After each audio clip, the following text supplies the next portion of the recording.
Students, કેમ છો બધાય? મજામાં? આગળ વધીએ. લાસ્ટ ટાઈમ આપણે શું ચર્ચા કરી ગયા? વિદ્યુત ભારો વિશે ડિસ્કશન કરી ગયા. વિદ્યુત ભારનો આંતરિક ગુણધર્મ છે ધન પ્રકાર, ઋણ પ્રકાર, સજાતીય હોય તો આકર્ષણ ન થાય, અપાકર્ષણ, વિજાતીય હોય તો આકર્ષણ થાય. બરોબર, એ બધી આપણે ચર્ચા કરી ગયા. 1 કુલમ વિદ્યુત ભાર કેવડો મોટો છે એની પણ આપણે ચર્ચા હવે કરશું. હજી કરી નથી. પણ એ પહેલાં એક બીજી વસ્તુ કરી દઈએ આપણે. ચાલો ધ્યાન રાખો. એનું કામ છે આપણે લઈ લઈએ, પછી આપણે આજે વિદ્યુત ભારોના ગુણધર્મમાં આગળ વધવું છે.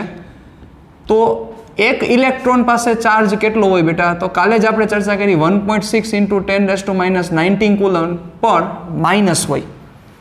રેડી? એનો મતલબ કે એક ઇલેક્ટ્રોન પાસે રહેલો વિદ્યુત ભાર આટલો છે. તો હવે પ્રશ્ન મારે તમને એ પૂછવો છે, જે મારો પ્રશ્ન છે એ સાંભળજો, કે 1 કુલમ -1 કુલમ, કારણ કે ઋણ આપણે લઈએ છીએ, -1 કુલમમાં કેટલા ઇલેક્ટ્રોન હોય? સાંભળજો મારી વાત બરોબર. -1 કુલમમાં કેટલા ઇલેક્ટ્રોન હોય? આવો પ્રશ્ન છે આપણી પાસે. એક ઇલેક્ટ્રોન પાસે ચાર્જ છે -1.6 × 10⁻19 કુલમ. એક ઇલેક્ટ્રોન પાસે આટલો ચાર્જ છે, મતલબ કે એક ઇલેક્ટ્રોન હોય તો આટલો વિદ્યુત ભાર હોય. તો મારો પ્રશ્ન એ છે કે -1 કુલમમાં કેટલા ઇલેક્ટ્રોન હશે? -1 કુલમમાં. તો સાવ સિમ્પલ વસ્તુ છે કે આટલો વિદ્યુત ભારે એક ઇલેક્ટ્રોન હોય તો 1 કુલમમાં કેટલા ઇલેક્ટ્રોન હોય? શું કરશો? સિમ્પલ વસ્તુ છે કે -1.6 × 10⁻19 કુલમ, ત્યારે એક ઇલેક્ટ્રોન હોય તો -1 કુલમ વિદ્યુત ભારમાં કેટલા ઇલેક્ટ્રોન હોય? ધારો કે n જેટલા છે. તો n કેમ મળશે? સિમ્પલ છે. 1 × -1 પ્લસ થઈ જશે એટલે ખાલી 1 લખું છું, અપોન 1.6 × 10⁻19 એટલે શું થશે વિચારો? 1/1.6 કરો એટલે 0.625 ગુણ્યા 10⁻19 છે, ઉપર આવશે એટલે +19 ઇઝ ઇક્વલ ટુ 1 ઘાત. આ જમણી બાજુ ટ્રાન્સફર કરી દો. 1 ઘાત જમણી બાજુ ટ્રાન્સફર કરશો એટલે 1 ઘાત અહીંયાથી ઘટી જશે એટલે 6.25 ગુણ્યા 10⁻18 ઘાત. તો શું થયો આનો મતલબ? યસ, કે 1 કુલમમાં 6.25 ગુણ્યા 10⁻18 ઘાત ઇલેક્ટ્રોન હોય. વિચારો, 10⁻18 ઘાત એટલે કે 18મું મીંડું 17મા મીંડા પછી છે, એટલે એની વેલ્યુ કેટલી વધારે હોય? તો 1 કુલમ વિદ્યુત ભાર આટલા પ્રચંડ ઇલેક્ટ્રોન ધરાવે છે. આ વસ્તુ મગજમાં રાખો. એવી જ રીતે આ વેલ્યુ પણ યાદ રાખો, કારણ કે આનું કામ ઘણી જગ્યાએ લાગશે. સાથે સાથે 1 માઇક્રોકુલમમાં હજી એક આપણો પ્રશ્ન કરીએ કે 1 માઇક્રોકુલમમાં -1 માઇક્રોકુલમમાં કેટલા ઇલેક્ટ્રોન હોય? આવો પ્રશ્ન છે. ચાલો, -1 માઇક્રોકુલમમાં કેટલા ઇલેક્ટ્રોન હોય? તો સિમ્પલ છે. જેમ અહીંયા આપણે 1 માઇક્રોકુલમ લખ્યું તો એની જગ્યાએ મારે શું કરવું પડશે? 1 માઇક્રોકુલમ. ચાલો વધુ આગળ શું થશે? -1.6 × 10⁻19 કુલમ, ત્યારે 1 ઇલેક્ટ્રોન હોય તો -1 માઇક્રોકુલમ, માઇક્રો એટલે 10⁻6, ત્યારે કેટલા ઇલેક્ટ્રોન હોય? તો n જેટલા હોય તો શું થશે? 1 × 10⁻6 ડિવાઇડેડ બાય 1.6 × 10⁻19. વધુ આગળ તો શું થાય? ચાલો, 0.625 × 10⁻19 માંથી 6 ગયા એટલે વધ્યા 13, એટલે 6.25 ગુણ્યા 10⁻12 ઘાત. આ n થાય સાહેબ. તો આટલા ઇલેક્ટ્રોન થયા. એટલે સિમ્પલ આ વસ્તુ તમે અહીંથી પણ કરી શકો બેટા, કે 1 માઇક્રોકુલમ એટલે 6 ઘાતનો ફેર છે, 6 ઘાત ઘટે છે. તો સિમ્પલ અહીંથી 6 ઘાત ઘટાડી દો તો એ જ આન્સર આવ્યો. જોવો, ટૂંકમાં કહેવાનો મતલબ એ છે કે 1 માઇક્રોકુલમ વિદ્યુત ભાર લ્યો તો પણ 10⁻12 ઘાત જેટલા ઇલેક્ટ્રોન એમાં હોય. તો વિચારો, 1 માઇક્રોકુલમ વિદ્યુત ભાર કેવડો મોટો? એના કરતાં મોટો આ 1 કુલમ. 1 કુલમમાં તો 10⁻18 ઘાત ઇલેક્ટ્રોન હોય. 10⁻12 ઘાત એટલે તમે સમજો, અબજ એટલે 9 મીંડા થાય, 10 અબજ એટલે 10 મીંડા થાય, 100 અબજ એટલે 11 મીંડા થાય, ને 1000 અબજ ત્યારે 12 મીંડા થાય સાહેબ. 1000 અબજ એટલે બહુ મોટી વેલ્યુ છે સાહેબ. તો મગજ આંખો, આ તો 10⁻18 ઘાત, તો આ કેટલી મોટી વેલ્યુ થાય? ઓકે, એટલે 1 કુલમ વિદ્યુત ભાર છે બહુ મોટો છે. એનું હજી એક એક્ઝામ્પલ છે જેના વિશે પછી આપણે ચર્ચા કરશું. સ્વાધ્યાયનું ઉદાહરણ જ છે, એમાં આપણે ડિસ્કશન કરશું. હવે આ વસ્તુ પછી આપણે હવે જવું છે વિદ્યુત ભારના ગુણધર્મો વિશે. કેમાં જવું છે? વિદ્યુત ભારના ગુણધર્મો. ચાલો, એમાં સૌથી પહેલો ગુણધર્મ કે વિદ્યુત ભારોના સરવાળા થાય છે. શું થાય છે? વિદ્યુત ભારોના સરવાળા થાય છે. એની આપણે હવે ચર્ચા કરીએ. જોજો બરોબર રીતે.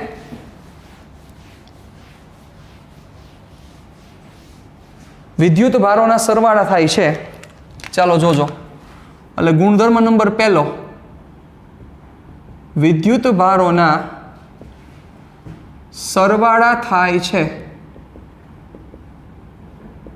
ચાલો, વિદ્યુત ભારોના સરવાળા થાય છે એનો મતલબ શું થયો? સપોઝ કોઈ એક તંત્ર છે, આ તંત્ર માની લો તમે.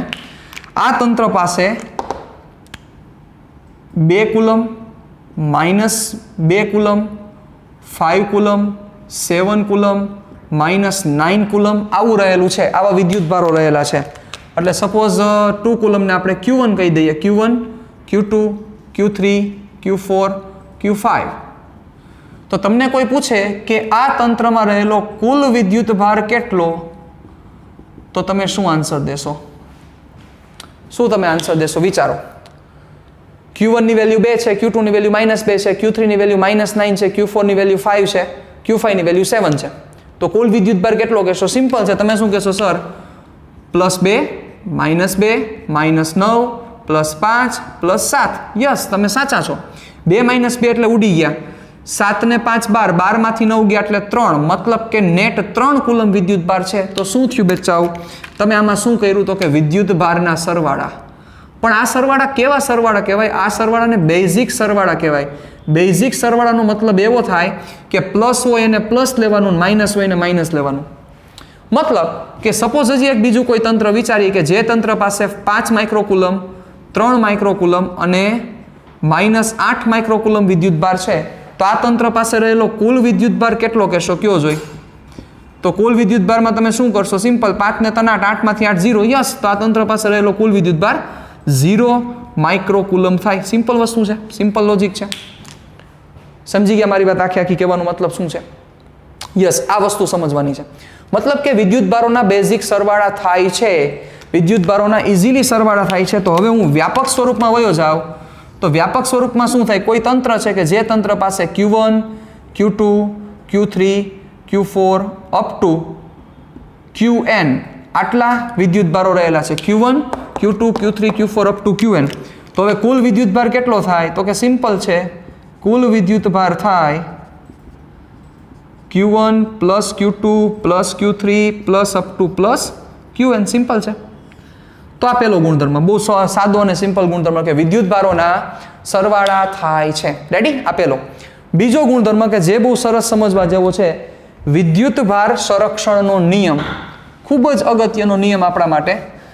તમે ઓલરેડી 2 સંરક્ષણના નિયમ ભણી ગયા છો. જો તમને પૂરેપૂરું યાદ હોય તોની હું વાત કરું કે 2 સંરક્ષણના નિયમ તમે ઓલરેડી ભણી ગયા છો.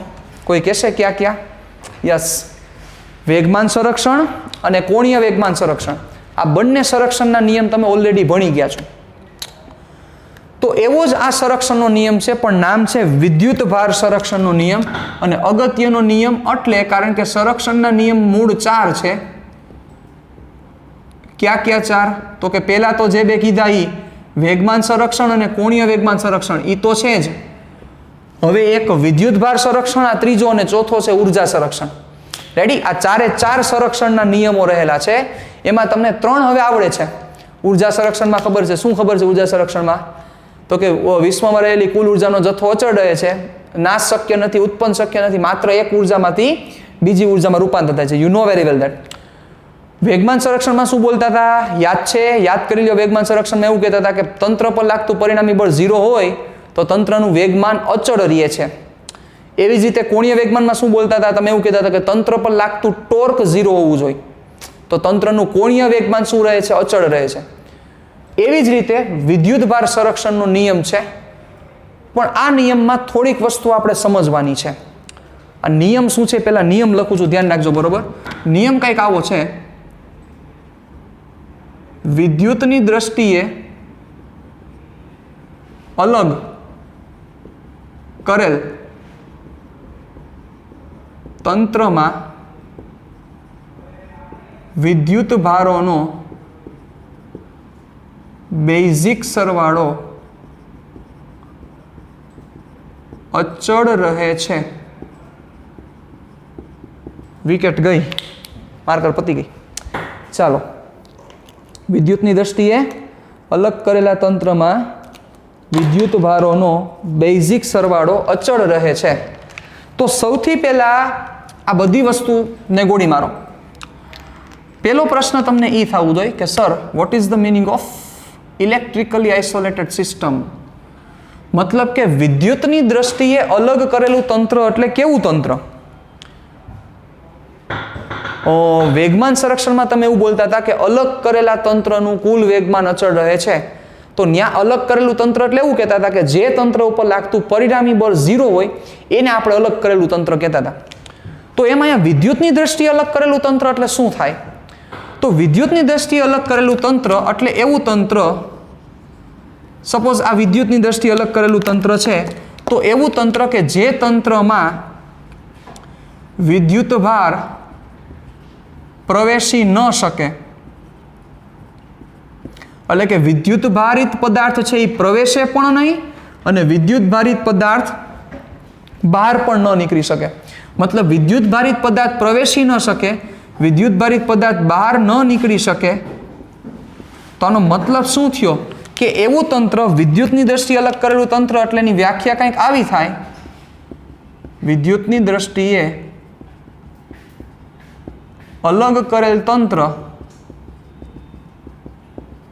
એની વ્યાખ્યા શું થાય? તો કે એની વ્યાખ્યા એવી થાય કે જે તંત્રમાં વિદ્યુત ભાર આવજા ન કરી શકે તો આવા તંત્રને વિદ્યુતની દ્રષ્ટિએ અલગ કરેલું તંત્ર કહે છે. મતલબ કે વિદ્યુત ભાર પ્રવેશી પણ ન શકવો જોઈએ, વિદ્યુત ભાર બહાર પણ નીકળી ન શકવો જોઈએ. એનો મિનિંગ કે આવો થાય. સપોઝ એક નાનકડું એક્ઝામ્પલ સમજાવું કે કોઈ એક પદાર્થ છે કે જેની પાસે 1 માઇક્રોકુલમ ચાર્જ છે, તો આ પદાર્થ અંદર ન જઈ શકે. તો જો આ પદાર્થ અંદર ગયો તો આ વિદ્યુતની દ્રષ્ટિએ અલગ કરેલું તંત્ર કહેવાય નહીં. સિમ્પલ વસ્તુ છે. એવી જ રીતે કોઈ 1 કુલમ 1 માઇક્રોકુલમ વિદ્યુત ભાર ધરાવતો પદાર્થ બહાર પણ ન નીકળી શકે.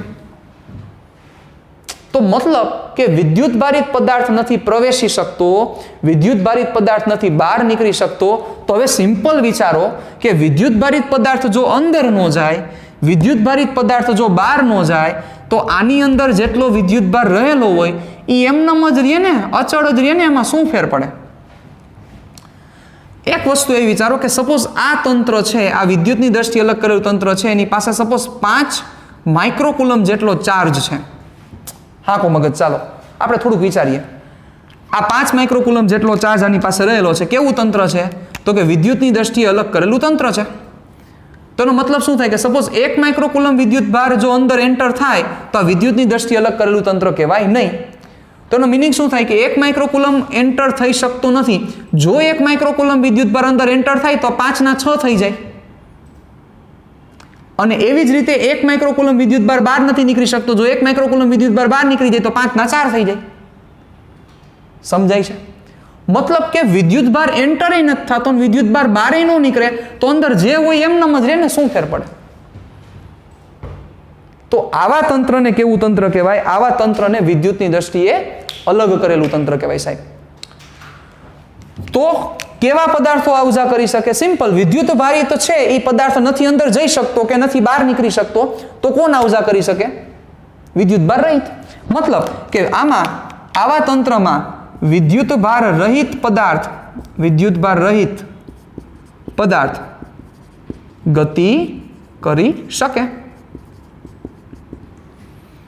તો આવા તંત્રમાં, એટલે પહેલા એ સમજી ગયા તમે કે વિદ્યુતની દ્રષ્ટિએ અલગ કરેલું તંત્ર એટલે કેવું તંત્ર કે જે તંત્રમાં વિદ્યુત ભાર પ્રવેશી પણ ન શકે, બહાર પણ નીકળી ન શકે, આવજા ન કરી શકે વિદ્યુત ભાર. પણ વિદ્યુત ભાર રહિત વસ્તુ જે છે, વિદ્યુત ભાર રહિત કે જેની પાસે વિદ્યુત ભાર નથી, એટલે કે તટસ્થ વસ્તુ છે, તો એ અંદર પણ જઈ શકશે ને બહાર પણ નીકળી શકશે. સિમ્પલ છે. હવે એની પાસે કોઈ ચાર્જ ન હોય તો એનો મતલબ કે કોઈ એક વસ્તુ રહેલી છે જેની પાસે 0 કુલમ ચાર્જ છે, તો 0 કુલમ બહાર નીકળે કે 0 કુલમ અંદર જાય, આને કાંઈ ફેર નથી પડતો. એ તો 5 ના 5 જ રહેશે. પણ જો વિદ્યુત ભાર એન્ટર થયો કે બહાર નીકળો તો લોચા થાય સાહેબ, તો લોચા લબાચા બધા ક્રિએટ થાય. ક્લિયર? ડન? પણ જનરલ કેસમાં રૂટીન લાઈફમાં જે આપણે જોઈએ છીએ એ મોટા ભાગના તંત્ર વિદ્યુતની દ્રષ્ટિએ અલગ કરેલા તંત્ર જ હોય છે કે જેમાં વિદ્યુત ભાર પ્રવેશતો પણ નથી હોતો અને વિદ્યુત ભાર બહાર પણ નીકળી નથી શકતો. તો એનો બેઝિક સરવાળો કેવો રહે છે? અચળ રહે છે એવું આપણને કીધું છે. તો તમને એમ થાય કે સર વિદ્યુત ભારનો બેઝિક સરવાળો અચળ રહે છે, મતલબ વિદ્યુત ભાર અચળ જળવાઈ રહે, તો શું એ તંત્રની અંદર કોઈ પ્રક્રિયા જ નહીં થતી હોય? આવો પ્રશ્ન ઉદ્ભવવો જોઈએ કે શું એ તંત્રની અંદર કોઈ પ્રોસેસ નહીં થતી હોય? પ્રોસેસ થાય, પણ કેવી પ્રોસેસ થાય એ સમજવાની વાત છે. કરીએ આપણે પ્રોસેસ. ચાલો ધ્યાન રાખજો. એક આપણે વિદ્યુતની દ્રષ્ટિએ અલગ કરેલું તંત્ર હું વિચારું છું. ચાલો આ વિદ્યુતની દ્રષ્ટિએ અલગ કરેલું તંત્ર છે. તંત્ર એટલે આને તમે રૂમ માની લ્યો. આ એક રૂમ છે, આ રૂમની અંદર તમે ચર્ચા કરો છો. વિદ્યુતની દ્રષ્ટિએ અલગ કરેલું તંત્ર છે એટલે કે કોઈ વિદ્યુત ભાર અંદર એન્ટર પણ નહીં થાય, અહીંથી બહાર પણ નહીં નીકળે. ક્લિયર? હવે આ રૂમની અંદર એક તમે આપણો જૂનો અને જાણીતો એક આપણો જે ઉદાહરણ આપણે લઈએ છીએ, રેશમનું કાપડ અને કાચનો સળિયો, આ તમે લીધા. ચાલો રેશમનું કાપડ અને કાચનો સળિયો તમે લીધા. ઓકે, પ્રારંભિક સ્થિતિમાં કોઈ પાસે કાંઈ વિદ્યુત ભાર નથી એટલે વિચારો તો તંત્ર પાસે કુલ વિદ્યુત ભાર કેટલો થાય? નથી રેશમના કાપડ પાસે વિદ્યુત ભાર, નથી કાચના સળિયા પાસે વિદ્યુત ભાર, એટલે કુલ વિદ્યુત ભાર 0. મતલબ બંને ઉપરનો નેટ ચાર્જ કેટલો છે? 0 છે. મતલબ એમ કહી શકીએ કે તંત્રનો વિદ્યુત ભાર 0 છે. Got it? હવે હું શું કરું છું? ખાસ મગજમાં રાખજો, અહીંથી વિદ્યુત ભાર અંદર નહીં જાય, અહીંથી વિદ્યુત ભાર બહાર નહીં નીકળે. ઓકે, ચાલો હવે આ જ તંત્રમાં હવે આપણે શું કરીએ છીએ તો કે આ બંને વચ્ચે રબિંગ એટલે શું કરીએ છીએ તો કે એ બંને વચ્ચે ઘર્ષણ આપીએ છીએ. એટલે રેશમનો કાપડ અને આ કાચના સળિયા વચ્ચે શું આપીએ છીએ? ઘર્ષણ આપીએ એટલે શું થાય યાદ કરો જોઈએ તો કે સિમ્પલ છે. કાચનો સળિયો છે એ કેવો બનશે તો કે પોઝિટિવ ચાર્જ વાળો બનશે અને રેશમનું કાપડ છે નેગેટિવ ચાર્જ વાળું બનશે. તો થોડુંક લોજિક આંકો તમે. પ્રોસેસ થઈ કે ન થઈ? હા પ્રોસેસ થઈ. આ જ અલગ કરેલું તંત્ર જે છે એ જ આ અલગ કરેલું તંત્ર છે. તો વિચારો કાચનો સળિયો જેટલો પોઝિટિવ થયો હશે એટલો જ આ રેશમનું કાપડ છે નેગેટિવ થયું હશે. તમને એમ થાય કે સર શું ઇલેક્ટ્રોન અહીંથી બહારનું નીકળી ન નીકળી કે વિદ્યુતની દ્રષ્ટિએ અલગ કરેલું તંત્ર છે એટલે બહાર તો નીકળી નહીં શકે. મતલબ કે આ જેટલો પોઝિટિવ બન્યો છે એટલો નેગેટિવ બન્યો છે. તો હવે વિચારો તે તંત્ર પાસે કુલ વિદ્યુત ભાર કેટલો થયો? એ ભાઈ જેટલો પોઝિટિવ એટલો નેગેટિવ, તો તંત્ર પાસે કુલ વિદ્યુત ભાર ફરીથી 0. તંત્ર પાસે પ્રારંભમાં 0 હતો, પ્રોસેસ થઈ પછી 0 છે. હવે હજી વિચારો કે આ બંને કાપડ તમે એને શું કર્યા? રબ કરીને શું કરી નાખ્યા? છૂટા કરી નાખ્યા. ચાલો છૂટા કરી નાખ્યા. આની પાસે શું હશે તો કે આની પાસે પોઝિટિવ ચાર્જ આવી ગયો હોય અને આની પાસે નેગેટિવ ચાર્જ આવી ગયો હોય. હવે આ બંનેને વળી પાછું તમે સંપર્ક આપો તો શું થાય? હાલો કયો જોઈ. આ બંને વચ્ચે પાછું તમે સંપર્ક અપાવો, આ રેશમનું કાપડ, આ બંને વચ્ચે તમે પાછું સંપર્ક આપો એટલે પોઝિટિવ નેગેટિવને નલિફાઈ કરી દેશે એટલે વળી પાછું રેશમનું કાપડ શૂન્ય થઈ જશે અને કાચના સળિયા ઉપરનો પણ વિદ્યુત ભાર શૂન્ય થઈ જશે. તંત્ર ઉપરનો વિદ્યુત ભાર પાછો કેટલો થઈ ગયો? 0 જ થયો. વિચારો, મતલબ પ્રોસેસ થઈ, સ્ટાર્ટિંગમાં પરિણામી વિદ્યુત ભાર 0 હતો, પછી પ્રોસેસ થઈ. પણ જો એ પ્રોસેસ કેવી થઈ કે વિદ્યુતની દ્રષ્ટિએ અલગ કરેલું તંત્ર હોય તો એમાં એવી જ પ્રોસેસ થાય, ઉત્પન્ન થાય. મતલબ સમાન મૂલ્યના અને વિરુદ્ધ પ્રકારના વિદ્યુત ભારો ઉત્પન્ન થાય છે સાહેબ. તો મતલબ કે વિદ્યુતની દ્રષ્ટિએ અલગ કરેલા તંત્રમાં શું ઉત્પન્ન જ થાય છે? ના, નાશે પાઈમાં જુઓ. ક્યાં નાશ પાઈમાં? તો કે આના ઉપર જેટલો નેગેટિવ છે એટલો પોઝિટિવ આ ઉપર રહેલો છે. એ બેન જેવા ભેગા કર્યા તો બે એકબીજા નલિફાઈ પણ કરી નાખ્યા. પણ કેવા નાશ પાઈમાં અને કેવા ઉત્પન્ન થયા? તો કે સમાન મૂલ્યના અને વિરુદ્ધ પ્રકારના ઉત્પન્ન થયા. એવી જ રીતે સમાન મૂલ્યના અને વિરુદ્ધ પ્રકારના નાશ પાઈમાં. મતલબ કે વિદ્યુતની દ્રષ્ટિએ અલગ કરેલું જે તમે તંત્ર લીધું છે સાહેબ, વિદ્યુતની દ્રષ્ટિએ અલગ કરેલું જે તંત્ર લીધું છે એ તંત્રમાં પ્રોસેસ તો થશે જ. તમને એમ થાય કે સર વિદ્યુત ભાર આવજા ન કરી શકે તો પ્રોસેસ શું ન થાય? પ્રોસેસ થાય જ. પણ રેડી? તો એનો મતલબ શું થશે? એક વસ્તુ આપણે અહીંયા મેન્શન કરી દઈએ. રેડી? આ વસ્તુ ઉડાડી દઉં છું. વસ્તુ મેન્શન કરી દઈએ તો શું થશે?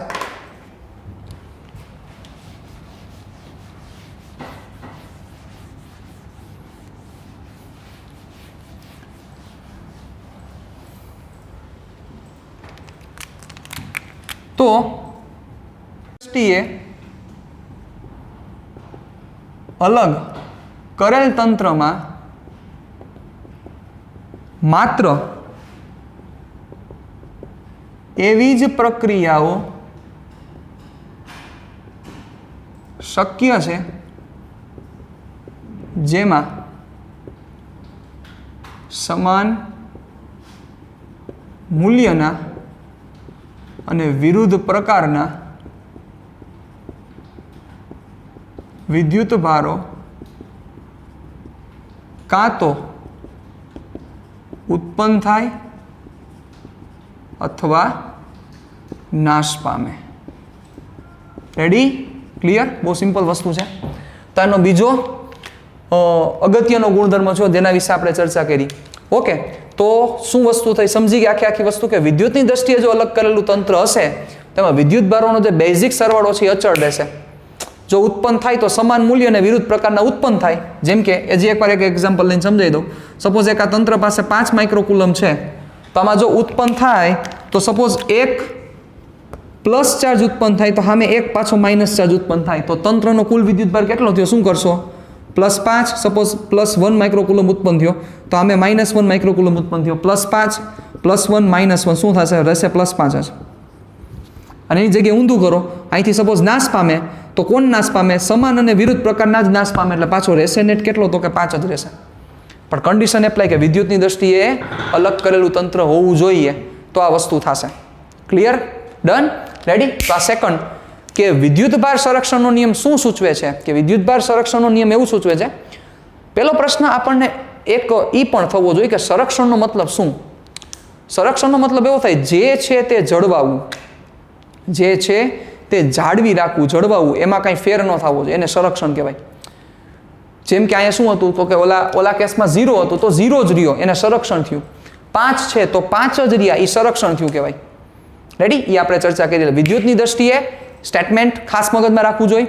વિદ્યુતની દ્રષ્ટિએ અલગ કરેલા તંત્રનો કુલ વિદ્યુતની દ્રષ્ટિએ અલગ કરેલા તંત્રમાં વિદ્યુત ભારોનો બેઝિક સરવાળો કેવો રહે છે? અચળ રહે છે. આ તમારો વિદ્યુત ભાર સંરક્ષણનો નિયમ. ઓકે, ચાલો હવે આપણે આગળ વધીએ. હવે છે થર્ડ પોર્શન, વિદ્યુત ભારનું ક્વોન્ટમીકરણ. ચાલો સમજીએ ને. વિદ્યુત ભારનું ક્વોન્ટમીકરણ. ક્વોન્ટમીકરણ છે એ ઘણી બધી જગ્યાએ આવશે, કોઈ એક જગ્યાએ નહીં, ઘણી બધી જગ્યાએ તમને આ વસ્તુ આવવાની જ છે. તો સૌથી પહેલો ક્વોન્ટમીકરણનો મતલબ શું થાય એ વસ્તુ આપણે સમજીએ.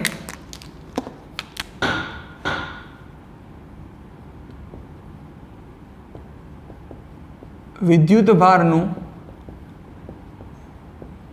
ક્વોન્ટમીકરણ.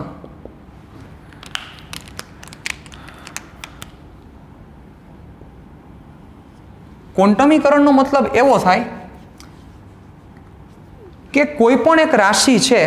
ક્વોન્ટમીકરણ ઘણી બધી જગ્યાએ તમને કેમેસ્ટ્રીમાં પણ કદાચ આવ્યું હશે, 11માં તમે ઓલું ભણ્યા છો કોણીય વેગમાનનું ક્વોન્ટમીકરણ, બરોબર? કોણીય વેગમાનનું ક્વોન્ટમીકરણ તમે સૂત્ર પૂરતું કદાચ એક વસ્તુ આવી છે, હું તમને યાદ દેવડાવું. પ્લાન્કનો નિયમ E = NHF એવું આવેલું હશે ક્વોન્ટમીકરણ. ફોટોનની વસ્તુ છે. એમ ક્વોન્ટમીકરણ છે એ ક્વોન્ટમીકરણનો મતલબ શું થાય કે જ્યારે કોઈ એક પર્ટિક્યુલર રાશિ છે, હવે એ રાશિની કિંમત વિશે જ્યારે તમે ચર્ચા કરો છો તો ત્યારે એ રાશિની એક લિમિટેડ વેલ્યુ આવતી હોય છે. જેમ કે એક આપણે એક વસ્તુ નાનકડી ચર્ચા કરીએ, એમાં ઉપરથી હું તમને ક્વોન્ટમીકરણ વસ્તુ સમજાવવા માંગુ છું. ચાલો ધ્યાન રાખજો. ક્વોન્ટમનો બેઝિકલી મિનિંગ એવો થાય, ક્વોન્ટમ એટલે સૂક્ષ્મ ભાગ, નાનામાં નાનો ભાગ, નાનામાં નાનો ભાગ, નાનામાં નાનો ભાગ કે જે કેવો હોય? અવિભાજ્ય હોય, કે જેનાથી નાનકડો ભાગ શક્ય નથી. એને શું કહેવાય? તો કે એને ક્વોન્ટમ કહેવાય. ચાલો હવે સાંભળો બરોબર રીતે કે કોઈ એક રાશિ છે કે સપોઝ એ રાશિનું નામ છે રાશિ એ નામની રાશિ છે. આ રાશિ વિશે તમે અભ્યાસ કરો છો, આ રાશિની તમારે કિંમત મેળવવી છે અને આ રાશિની વેલ્યુ શું હોઈ શકે તમે ફાઇન્ડ કરો છો. તમે બધા એક્સપેરિમેન્ટ્સ કર્યા, એકવાર આ રાશિની કિંમત આવી, એ નામ આવ્યું, એ વેલ્યુ આવી. પછી બીજી વાર તમે ફાઇન્ડ કર્યું તો તમને મળ્યું 2a, પછી તમને મળ્યું 3a, પછી તમને મળ્યું 4a, પછી તમને મળ્યું 5a. મતલબ કે આ રાશિનો અભ્યાસ તમે વર્ષો સુધી કરો છો તો એ રાશિની જે તમને કિંમત મળે છે એ કિંમત તમને કેવી મળે છે તો કે તમે ઊંધા માથે થાવ તોય તમને એ મળે, 2a મળે, 3a મળે, 4a મળે, 5a મળે. મતલબ a અને 2a વચ્ચે કેટલી વેલ્યુ આવે ને a અને 2a. a અને 2a ભૂલી જાવ તો 1 અને 2 વિચારો જોઈએ. 1 અને 2 ની વચ્ચે કેટલી વેલ્યુ આવે? અનંત કિંમત આવે, મેથ્સની ભાષામાં વાત કરું તો. બરોબર? તો તમે ઊંધા માથે થાવ છો, વર્ષો સુધી એક્સપેરિમેન્ટ કરો છો, તો તમને નાનામાં નાની કિંમત a મળે છે, એના પછી ડાયરેક્ટ તમને 2a મળે છે. તમે 1.1 એ ગોતવા જાવ છો, તમને મળતી જ નથી. તમે 1.5 એ ગોતવા જાવ છો, તમને મળતી જ નથી. તમે √2a ફાઇન્ડ કરવા જાવ છો, મળતી જ નથી. તમે √3a ફાઇન્ડ કરવા જાવ છો, મળતી જ નથી. એવી જ રીતે 2a પછી તમે જ્યારે ફાઇન્ડ કરવા જાવ તો 3a, તો 2a પછી 3a જ આવે. અહીંયા તમે 2.52a બોલો તો મળતી જ નથી. 2.8a બોલો, મળતી જ નથી આ કિંમત આવી કોઈ. મતલબ a પછી ડાયરેક્ટ 2a, 2a પછી ડાયરેક્ટ 3a, 3a પછી ડાયરેક્ટ 4a, 4a પછી ડાયરેક્ટ 5a. એનો મતલબ કે ડાયરેક્ટ તમને જે વેલ્યુ મળે છે એ થી નાની કિંમત એ શક્ય નથી મળતી. a/2 પોસિબલ નથી થતું, a/4 મળતી નથી, a/3 મળતી નથી, આવી કોઈ વેલ્યુ જ મળતી નથી. મતલબ તમને જે વેલ્યુ મળે છે એ વેલ્યુ a ના પૂર્ણ ગુણકમાં મળે છે. કેવા ગુણકમાં? પૂર્ણ ગુણકમાં. પૂર્ણ ગુણક એટલે શું થાય? a પછીનો ગુણક એટલે 2. આ પૂર્ણ ગુણક ન કહેવાય, આ પોઈન્ટ વાળી વેલ્યુ છે. આ પૂર્ણ ગુણક ન કહેવાય, આ પૂર્ણ ગુણક ન કહેવાય, આ પૂર્ણ ગુણક ન કહેવાય. પણ 2 બોલો તો 2 છે એ પૂર્ણ ગુણક છે. તો હવે તમને કોઈ રાશિ a ઉપર આખો તમે અભ્યાસ કર્યો, તમને કોઈ એમ કે રાશિ a ની કિંમત શું આવશે, તો તમે શું લખશો? a, 2a, 3a, 4a, 5a, પછી આ 6a, પછી 7a, એમ કરતા 8, 10, 20, 35, 40, 50 આવી વેલ્યુ મળે છે.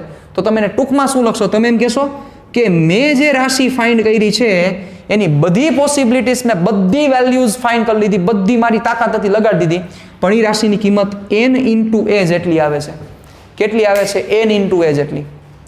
જ્યાં તમે શું કહેશો? n છે એ શું છે? તો કે n છે એ પૂર્ણ ગુણક છે અને n ની કિંમત છે 1, 2, 3 ઓનવર્ડ્સ. તેનો મતલબ શું થયો? તો તમે આ રાશિનું ક્વોન્ટમીકરણ કર્યું કહેવાય. શું કર્યું કહેવાય? ક્વોન્ટમીકરણ. તો આ રાશિનો ક્વોન્ટમ એટલે નાનામાં નાનો ભાગ રાશિનો કોણ થયો? તો કે નાનામાં નાનો ભાગ થયો a. એટલે આ રાશિ તો a = આપણને n × a, જ્યાં n છે એ પૂર્ણ ગુણાંક છે. હવે વિચારો એમાં ક્વોન્ટમ વાળો ભાગ કયો થયો? તો કે a છે એ ક્વોન્ટમ થયો, નાનામાં નાનો ભાગ થયો. બરોબર? તો એનો મતલબ શું થયો? બીજી વસ્તુમાં જો આપણે ચર્ચા કરીએ તો ક્વોન્ટમીકરણ છે એ અસતતતા સૂચવે છે. શું સૂચવે છે? અસતતતા.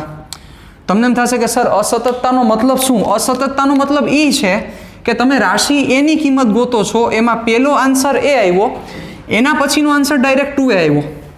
હવે જોવા જાવ તો a અને 2a વચ્ચે ઇન્ફિનિટી નંબર્સ છે, અનંત સંખ્યાઓ રહેલી છે.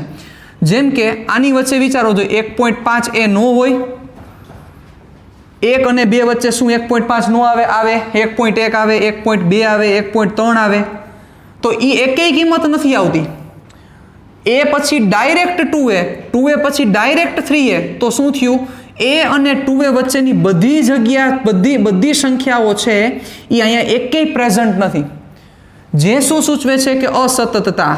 અસતતતાનો મિનિંગ એવો થાય કે કોઈ એક પરફેક્ટ વેલ્યુ, એના પછી ડાયરેક્ટ બીજી જ વેલ્યુ આવે, એ બે વચ્ચે કોઈ પણ વેલ્યુ ન આવે. જેમ કે હું તમને એમ કહું કે મારે બળની કિંમત કેટલી જોઈ છે? 5.2 ન્યૂટન. પોસિબલ છે? તો કે છે. હું એમ કહું તમને કે મારે બળની કિંમત 5.23 ન્યૂટન જોઈ છે. પોસિબલ છે? છે. હું તમને એમ કહું કે બળની કિંમત 5 ન્યૂટન જોઈ, 6 ન્યૂટન જોઈ. 5 અને 6 ની વચ્ચેની કોઈ પણ જે કિંમત આવતી હોય બધી કિંમત બળ માટે શક્ય છે. મતલબ બળ છે એ સતત રાશિ છે, મતલબ કે એમાં તમને બધી વેલ્યુઝ પોસિબલ થશે. પણ અહીંયા જે તમને રાશિ a દેખાય છે એ રાશિ a ની મિનિમમ કિંમત a છે. a થી ડાયરેક્ટ પછી કોણ આવે છે? 2a આવે છે. તેનો મતલબ a પછી ડાયરેક્ટ 2a. હવે a અને 2a વચ્ચેની જે કિંમત જોતી હોય એ તમને મળતી નથી, જે સૂચવે છે કે આ રાશિ અસતત નથી, સોરી આ રાશિ સતત નથી પણ કેવી છે? અસતત છે. એટલે ક્વોન્ટમીકરણ માટેની જે કોઈ પણ રાશિ છે, જે કોઈ પણ ફિઝિકલ ક્વોન્ટિટી છે એ બધી કેવી છે? તો કે અસતતતા સૂચવે છે. એના માટે જ આ ક્વોન્ટમીકરણ કરવાની જરૂરિયાત છે. જો કોઈ રાશિ સતત હોય તો તમે આવું સૂત્ર બનાવી જ ન શકો, કારણ કે અહીંયા એનની કિંમત એક જ આવે એવું જરૂરી નથી. 1.1 આવે, 1.3 આવે, 1.4 આવે, કોઈ પણ વેલ્યુ આવી શકે. પણ અસતત છે ત્યારે આ વસ્તુ શક્ય થઈ શકે છે. તો હવે તમને પ્રશ્ન થશે કે સર હવે ક્લિયર થાય છે કે ક્વોન્ટમીકરણનો મતલબ શું છે. ક્વોન્ટમીકરણનો મતલબ, ક્વોન્ટમ એટલે નાનામાં નાનો ભાગ. તો ઈ રાશિનું ક્વોન્ટમીકરણ એટલે ઈ રાશિનો નાનામાં નાના ભાગના સ્વરૂપમાં ઈ રાશિનું સૂત્ર બનાવવા, રાશિનું સૂત્ર બનાવ્યું. જુઓ કે A = n × A. હવે એવું ક્વોન્ટમીકરણ તમારે વિદ્યુતભારનું સમજવાનું છે. તો હવે પાછો પ્રશ્ન થશે કે સર વિદ્યુતભારની નાનામાં નાની કિંમત કેટલી? કારણ કે અહીંયા ક્વોન્ટમમાં આપણને ખબર પડી કે નાનામાં નાની કિંમત A આવી હતી, તો એમ વિદ્યુતભારની નાનામાં નાની કિંમત કેટલી છે હવે એ આપણે ચર્ચા કરીએ. જોજો બરોબર રીતે.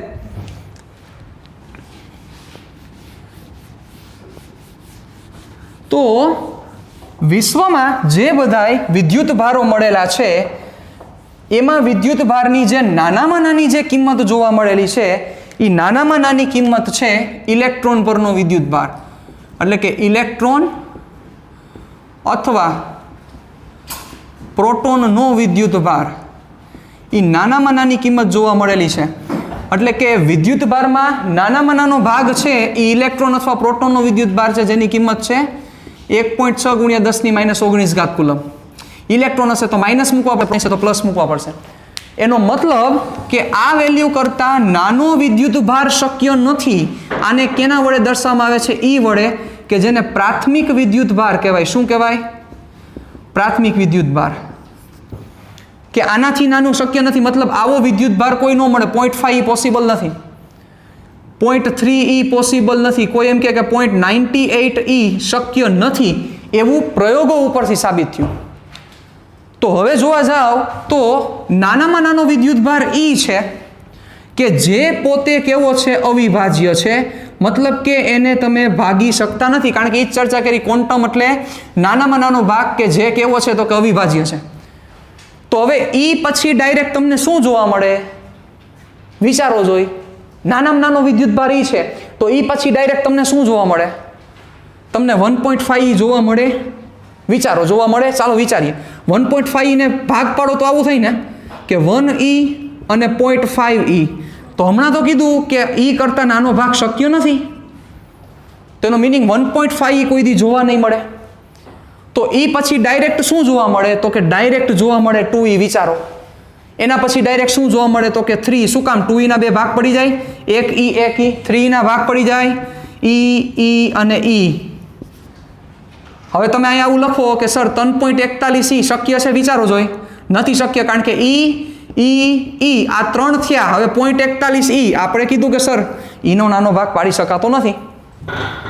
આ વસ્તુ સૂચવે છે કે વિશ્વમાં જે કોઈ પણ વિદ્યુતભારો મળી આવ્યા છે એ વિદ્યુતભારોની જે કિંમત છે એ પ્રાથમિક વિદ્યુતભાર ના હંમેશા પૂર્ણ ગુણકમાં જોવા મળે છે. કે પ્રયોગો એવું દર્શાવે છે કે વિશ્વમાં જેટલા પણ વિદ્યુતભારો મળ્યા છે એ બધા વિદ્યુતભારોની જે કિંમત છે એ પ્રાથમિક વિદ્યુતભારના પૂર્ણ ગુણકમાં જોવા મળે છે, જેને વિદ્યુતભારનું ક્વોન્ટમીકરણ કહેવાય છે. એટલે સ્ટેટમેન્ટ શું થયું? હવે સ્ટેટમેન્ટ લખું છું, ધ્યાન રાખજો બરોબર રીતે.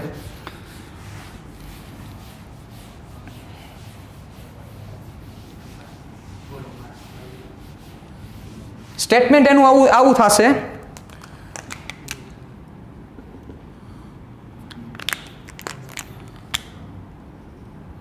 વિશ્વમાં મળી આવતા વિદ્યુત ભારની કિંમત એ પ્રાથમિક વિદ્યુત ભારના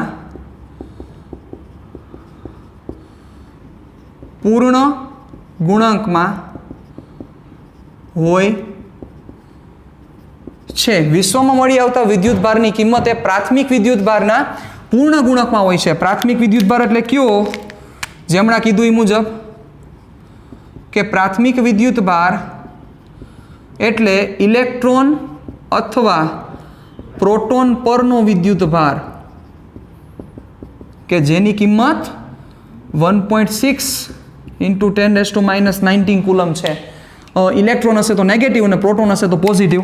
તો હવે આ સ્ટેટમેન્ટ ઉપરથી વિચારો કે વિશ્વમાં મળી આવતો કોઈ પણ વિદ્યુતભાર એટલે Q, આની કિંમત પ્રાથમિક વિદ્યુતભાર એટલે E ના પૂર્ણ ગુણકમાં એટલે N એટલે Q ઇઝ ઇક્વલ ટુ શું થયું NE, જ્યાં N શું સૂચવે છે પૂર્ણ ગુણાંક, તો N ની કિંમત શું હોઈ શકે +or-1 +or-2 +or-3. તમને એમ થશે કે સર પ્લસ ઓર માઇનસ લેવાનું શું કારણ છે? સિમ્પલ રીઝન છે કે નેગેટિવ ચાર્જ હશે તો એ -1 આવશે અને જો પોઝિટિવ ચાર્જ હશે તો +1 આવશે, પણ છે પૂર્ણ ગુણાંક જો +or-1 +or-2 +or-3 એટલે +3e પોસિબલ છે, -3e પોસિબલ છે કારણ કે નેગેટિવ ચાર્જ હોય તો માઇનસ લેવું પડે, પોઝિટિવ ચાર્જ હોય તો પ્લસ લેવું પડે. મતલબ કે તમને જે વિશ્વમાં જે વિદ્યુતભાર મળી આવે છે EQ ની કિંમત કોઈ દી 5.5e નથી શક્ય, કોઈ દી E જ Q ની કિંમત √2e શક્ય નથી અથવા -√2e શક્ય નથી. આ સૌ પ્રથમ વાત કોને કરેલી હતી? આ સૌ પ્રથમ વાત છે એ ફેરાડે નામના સાયન્ટિસ્ટે કરેલી હતી અને એનું પ્રાયોગિક નિર્દેશન 1912ની સાલમાં મિલિકાન નામના સાયન્ટિસ્ટે કર્યું. મિલિકાનનો ઓઇલ ડ્રોપ એક્સપેરિમેન્ટ કદાચ તમારે કેમેસ્ટ્રીમાં આવેલો હશે, તેલ બુંદ પ્રયોગ ઓઇલ ડ્રોપ એક્સપેરિમેન્ટ. એ મિલિકાન નામના સાયન્ટિસ્ટે આનું પ્રાયોગિક નિર્દેશન કર્યું અને Q is equal to NE સાબિત કર્યું. એટલે બધા લોકો એવું માનવા માંડ્યા કે ઇલેક્ટ્રોન કરતા નાનો વિદ્યુત ભાર શક્ય નથી, કારણ કે આપણે કીધું ક્વોન્ટમ એટલે નાનામાં નાનો ભાગ અને એ પોતે કેવો છે અવિભાજ્ય છે, એવું બધું માનવા માંડ્યા. પણ જેમ હમણાંના નવા રિસર્ચ દેખાડે છે કે એવું કહે છે કે ઇલેક્ટ્રોન કરતા પણ નાનો ભાગ શક્ય છે, એટલે તમે સમજી ગયા આ ફોર્મ્યુલામાં હવે ડખા ચાલુ થયા, કારણ કે આ ફોર્મ્યુલા તો એવું કહે છે કે ઇલેક્ટ્રોન કરતા નાનો ભાગ શક્ય નથી, પણ નવા રિસર્ચ એવું દેખાડે છે, નવા રિસર્ચ એટલે આજથી 10 કે 15 વર્ષ પહેલાના રિસર્ચ એવું દેખાડે છે કે ઇલેક્ટ્રોન કરતા પણ નાનો ભાગ શક્ય છે. એનો મિનિંગ એવો થયો કે આ ફોર્મ્યુલા છે એ સાર્વત્રિક ફોર્મ્યુલા નથી અને આ વસ્તુને કોઈ સંતોષકારક રીતે સમજાવી શક્યું નથી. કેવી રીતે સંતોષકારક રીતે? શું કામ? જો તમે એમ બોલો કે F = ma તો એ કોઈ પણ સમયે સાચું પડવું જોઈએ. અહીંયા આની લિમિટેશન આવી જાય છે સાહેબ. અહીંયા આ Q = NE કીધું એ 1912ની સાલમાં વાત થઈ, પણ અત્યારે આ ફોર્મ્યુલા છે પૂરેપૂરું સેટિસ્ફાઈડ નથી થતું. તો તમને એમ થાય કે સર તો આપણે ખોટું ફોર્મ્યુલા ભણીએ છીએ, ખોટું ભણવાનું છે? ખોટું ભણવાનું નથી, પણ શું છે એની આપણે ચર્ચા કરીએ. જુઓ કે અત્યારના જે લેટેસ્ટ રિસર્ચ છે એ રિસર્ચ મુજબ પ્રોટોન અને ન્યુટ્રોન, સાંભળજો ખાસ ધ્યાન દઈને સાંભળજો, પ્રોટોન અને ન્યુટ્રોન એ કેના બનેલા છે? તો કે ક્વાર્ક્સના બનેલા છે. પ્રોટોન અને ન્યુટ્રોન છે એ ક્વાર્ક્સના બનેલા છે એવું માનવામાં આવે છે. આ લેટેસ્ટ રિસર્ચ એવું કહે છે કે પ્રોટોન અને ન્યુટ્રોન ક્વાર્ક્સના બનેલા છે. તમને એમ થશે કે સર આ ક્વાર્ક્સ કઈ બલાનું નામ છે? જેમ ઇલેક્ટ્રોન, પ્રોટોન, ન્યુટ્રોન એક મૂળભૂત કણ છે, એવી રીતે ક્વાર્ક્સ પણ એક કણ છે. આવા ઘણા બધા પાર્ટિકલ્સ છે, એલિમેન્ટરી પાર્ટિકલ્સ આને ઇંગ્લિશમાં કહેવાય, કે જે કણો ઘણા બધા છે, પણ એમાંથી તમે બહુ અત્યારે ઓછા જાણો છો. તમે ઇલેક્ટ્રોન, પ્રોટોન અને ન્યુટ્રોન જ જાણો છો મોટા ભાગે. હવે 12થમાં આવશો એટલે આલ્ફા કણ વિશે માહિતી મેળવશો, બીટા વિશે માહિતી મેળવશો, ગામા વિશે, ગામા કણ નથી એક રેડિયેશન છે એના વિશે પણ માહિતી મેળવશો, અને ક્વાર્ક્સ વિશે પણ અત્યારે નાનકડી એવી ચર્ચા આપણે કરવાના છીએ. આવા ઘણા છે, મ્યુઓન, કાયોન, પાઓન, બરોબર. આ બધા કણ છે, પાર્ટિકલ છે કે જે પાર્ટિકલ જોવા મળે છે, પણ એ આપણે અત્યારે આમાં ક્યાંય ચર્ચા કરવાની નથી. એનું પ્યોર ફિઝિક્સ છે, એલિમેન્ટરી ફિઝિક્સ કહેવાય એને, એલિમેન્ટરી પાર્ટિકલનું ફિઝિક્સ આખું. તો એમાં આપણે અત્યારે પડવાનું નથી. પણ શું માનવામાં આવે છે કે પ્રોટોન અને ન્યુટ્રોન છે, લેટેસ્ટ રિસર્ચ મુજબ પ્રોટોન અને ન્યુટ્રોન ક્વાર્ક્સના બનેલા છે. મતલબ હું ઇલેક્ટ્રોનની ચર્ચા કરતો નથી, ખાસ સાંભળજો. I am not discussing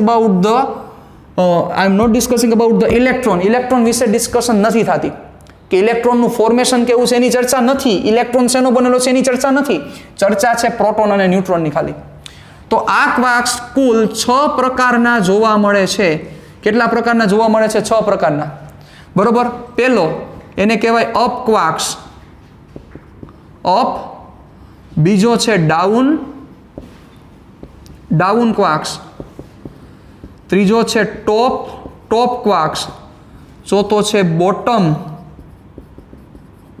quarks. પાંચમો છે સ્ટ્રેન્જ ક્વાર્ક્સ. છઠ્ઠો છે ચામ ક્વાર્ક. આ 6 પ્રકારના ટોટલ ક્વાર્ક્સ છે. અપ, ડાઉન, ટોપ, બોટમ, સ્ટ્રેન્જ અને ચામ. એમાં આપણે આ ચર્ચા માત્ર આ બેની જ કરવાની છે, અપ ક્વાર્ક્સ અને ડાઉન ક્વાર્ક્સ. અપ ક્વાર્ક છે એને યુ વડે દેખાડવામાં આવે છે, ડાઉન ક્વાર્ક્સને ડી વડે દેખાડવામાં આવે છે. તો અપ ક્વાર્કનો વિદ્યુત ભાર ગોતવામાં આવ્યો તો અપ ક્વાર્કનો વિદ્યુત ભાર મળ્યો +2/3 ઇલેક્ટ્રોન. કેટલો મળ્યો? +2/3. ડાઉન ક્વાર્ક્સનો મળ્યો -1/3 ઇલેક્ટ્રોન. હલવાણા? યસ. જોવો આ સૂત્ર મુજબ શું છે તો કે n ની કિંમત +or-1 +or-2, મતલબ કે પૂર્ણ ગુણક જ હોવી જોઈએ. અહીંયા તો n ની કિંમત +2/3 આવી સાહેબ. મતલબ કે આ ફોર્મ્યુલા ખોટું છે. મતલબ કે બીજા શબ્દોમાં કહી શકીએ આ ફોર્મ્યુલા પૂરેપૂરું સાચું નથી. તો એ અહીંયા જોવા મળ્યું કે અપ ક્વાર્ક્સ છે એ +2/3 ઇલેક્ટ્રોન ધરાવે છે અને ડાઉન ક્વાર્ક્સ એ -1/3 ઇલેક્ટ્રોન ધરાવે છે. આપણે તો હમણાં એવું કહેતા હતા કે ઇલેક્ટ્રોન છે એ અવિભાજ્ય છે, ભાગી નથી શકાતો, તો આ તો ભગાણો. તો આ સમજવાની વાત છે. મતલબ હવે સમજો કે આપણે તમને એમ થશે કે સર તો આ ફોર્મ્યુલા તો ખોટું થઈ ગયું, આ ફોર્મ્યુલા આપણે હવે ડિસ્કશન કરવાની નથી. એ તમારી વાત ખોટી છે. આ ફોર્મ્યુલા આપણે સાચું એટલે લઈ શકશું, આપણે જે આપણા સિલેબસમાં જે ચર્ચા કરવાની છે એ ઇલેક્ટ્રોનની કરવાની છે.